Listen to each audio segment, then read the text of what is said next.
Olá, amigos, a paz do Senhor Jesus sejam com todos vocês.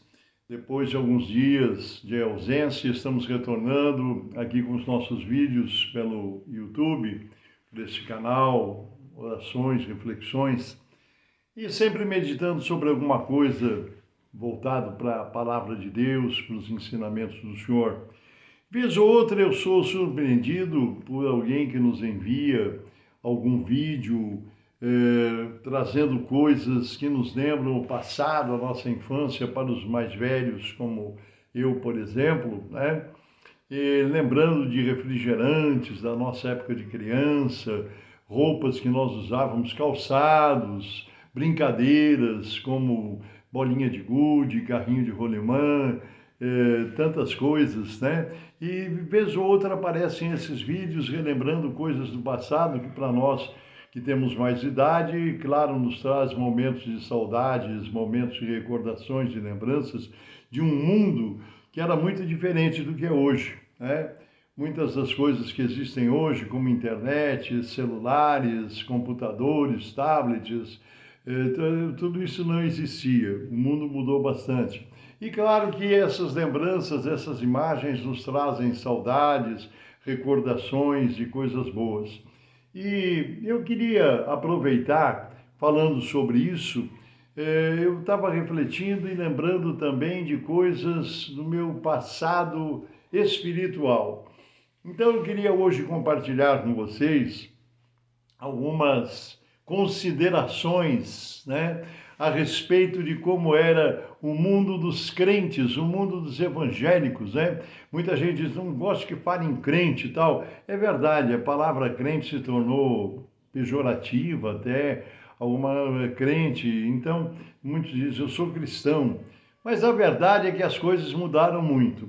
Eu queria compartilhar com vocês, antes de fazer algumas considerações, de um versículo que se encontra aqui na palavra de Deus, na Bíblia Sagrada, em 2 Coríntios, na carta 2 Coríntios do apóstolo Paulo, no capítulo 5 e versículo 17, que diz assim: assim que, se alguém está em Cristo, nova criatura é. As coisas velhas já passaram e eis que tudo se fez novo.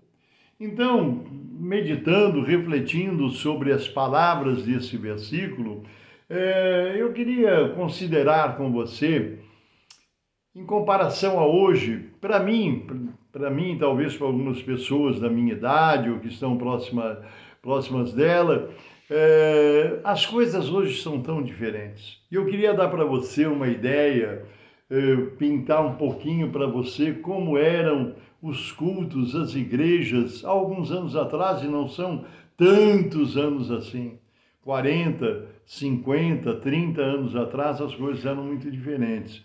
Por exemplo, eu me lembro que meu pai me levava para o culto, a igreja onde ele frequentava, ia eu, minha irmã, meu irmão, e nós não levávamos brinquedos nenhum, coisas do tipo, porque nós chegávamos na igreja, íamos para a escolinha bíblica das crianças, aprender a louvar ao Senhor, aprender a orar. Naquela época não tinha a tecnologia que tem hoje, então as irmãzinhas que cuidavam das crianças usavam um equipamento chamado flanelógrafo.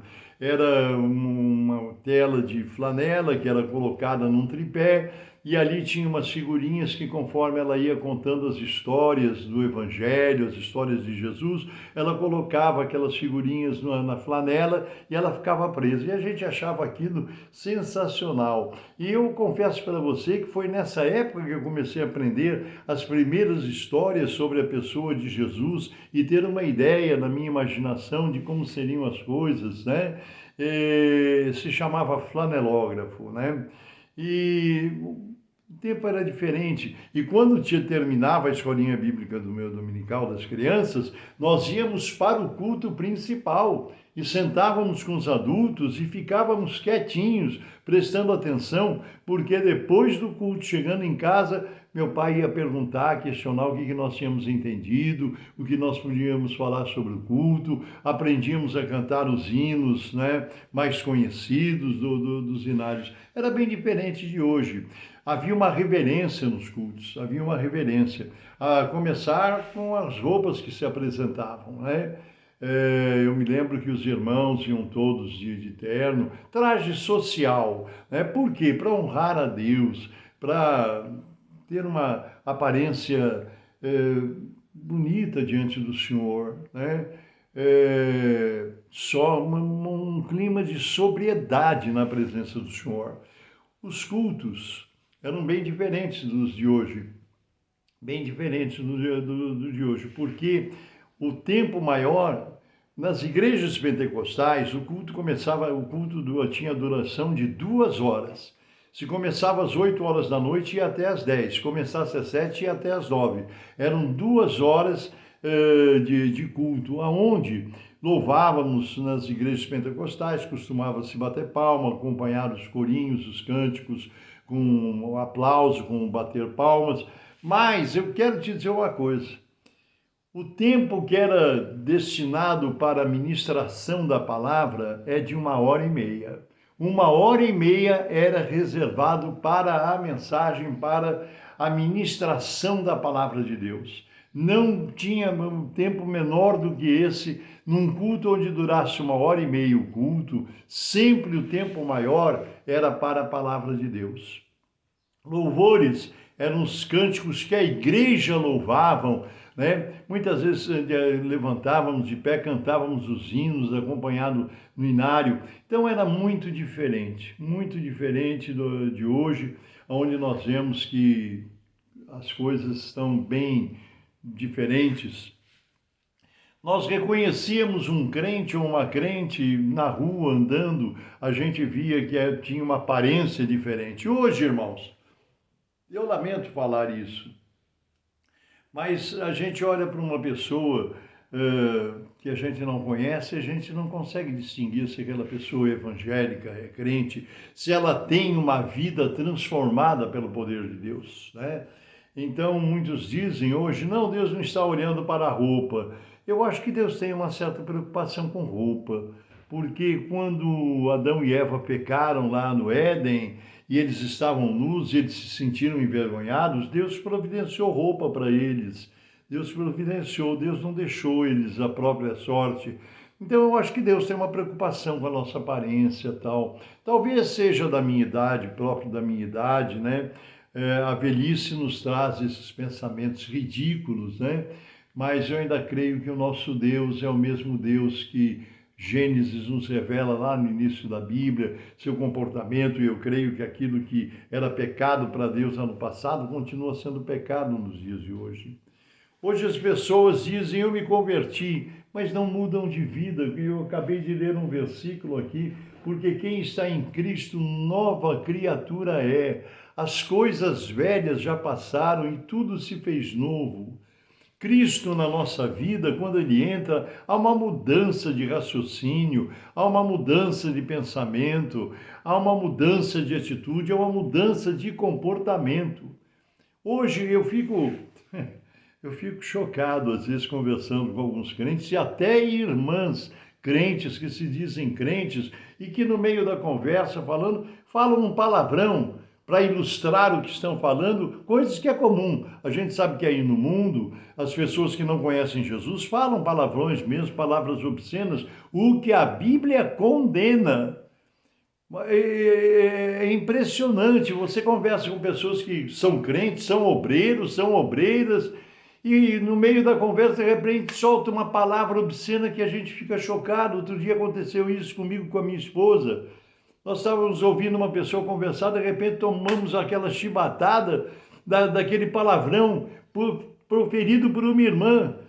Irmãos, como é que pode ser isso? Onde está a nova vida, a conversão, a transformação pelo poder de Deus?